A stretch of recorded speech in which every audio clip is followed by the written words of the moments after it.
I think this ties to the conversation or to the topic of like the difference between tactics versus the fundamentals. And I think you're quite vocal about. So, people always talk about, the tactics are changing, and then you say that, well, don't change the tactics, focus on the fundamentals. So can you please tell us a little bit about what are the fundamentals of SEO in the age of AI?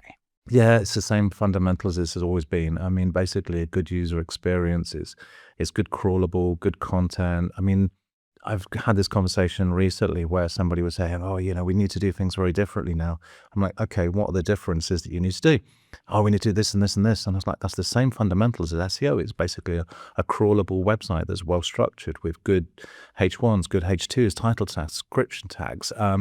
People are kind of arguing whether or not JSON is as important as it used to be. And I'm almost sitting there kind of going, it doesn't matter almost, or it does matter. Basically, if you do it right, it'll benefit. If you don't do it, it won't benefit. So things like JSON and hreflang, all these things, they benefit some search engines, they benefit some LLMs, but they don't necessarily benefit all of them equally. But you getting the basic fundamentals right absolutely works 100% to kind of get all of it done correctly. And so, it's kind of a case of the fact that things like we talk about page speed and crawlability. This is so important for LLMs because they are going to be doing exactly the same thing. They're going to be hitting your website. They're going to be crawling the page. They're going to be trying to find the information. And if your website is unavailable to them, then you're going to have zero of the benefits. So it's the same kind of tactics, the H1s, the H2s, the good content that everybody's been saying has been important for SEO for as long as, well, basically forever. And also now it seems like this LLMs value this sort of like social consensus. So, having your brand mentioned across the web, across different third parties, whether that's YouTube, Reddit. What's your take on that? Is that important? And if yes, should brands be actively investing into that, going out to influencers and buying brand mentions on YouTube or Reddit? Or I'm not convinced on the buying the mentions on the influencers too much, because it got really spammy really badly 10 years ago. I'm trying to do maths in my head. It's about 15 years ago, basically, when I was looking at all the influencers who were blogging and the mom blogs and things like that. And I've noticed quite quickly that after a while, Google was stopping taking notice of these. And I think if you had a blog, Google would actually send you not a penalty exactly, but it'll send you a thing which says, any links coming out of your blog have now been devalued because you've been spamming so much. So I don't think they use the word spamming, but they basically sort of said unnatural link profile.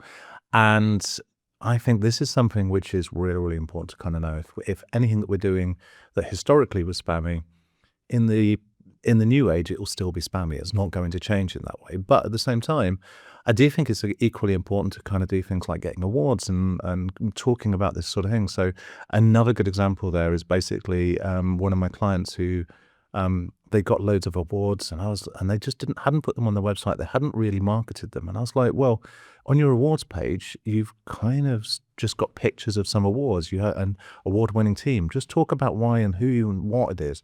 That kind of endorsement will basically help with LLMs kind of understand why you're an award-winning agency for this or for that. And it works. It really did work. It helped them pick up a lot more mentions and citations and listings in them.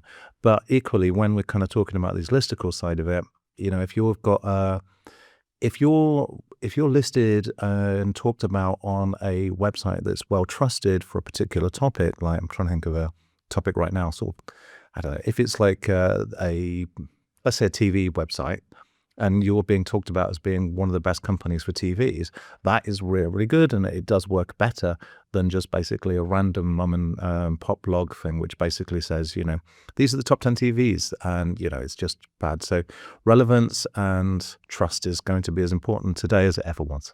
You said experience, expertise, authoritativeness. I misspelled that one. And trustworthiness is more important than ever. Yeah, EEAT. This was something which actually, when people were talking about it a few years back, my brain was kind of going, how would Google measure this? It doesn't feel like something which is as important as it is. But today, Google is really good at measuring that kind of thing. It's basically saying that the person that wrote this article is an expert on finance. So this article is clearly a good article about this topic in finance. And it kind of circles back. So it's really, really important. One of the things that I've been doing with a lot of my clients is basically saying, hey, look, you're an expert on this. Let's turn you into the person who is the expert on it. If you Google anybody now, Google will almost have an opinion on who they are, which is really scary. Unfortunately, it says that if you Google Gerry White, I died 10 years ago and I'm a millionaire who was a pin company guy. So you have to make sure you have Gerry White SEO. But then it'll have kind of like this knowledge graph about me. It'll have all sorts of other things that have kind of core information. And I think kind of this bizarre amount of core information that Google seems to have on so many people, building this knowledge graph up.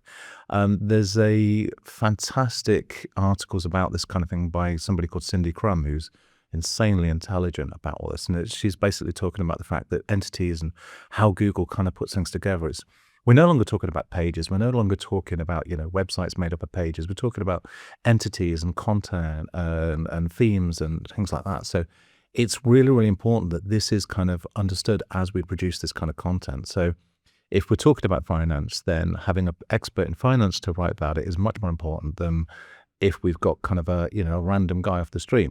And one of the things that I do for a lot of my clients is tell them to stop using, website team as being the kind of the name of the author. Go in and basically say, right, put this name on it.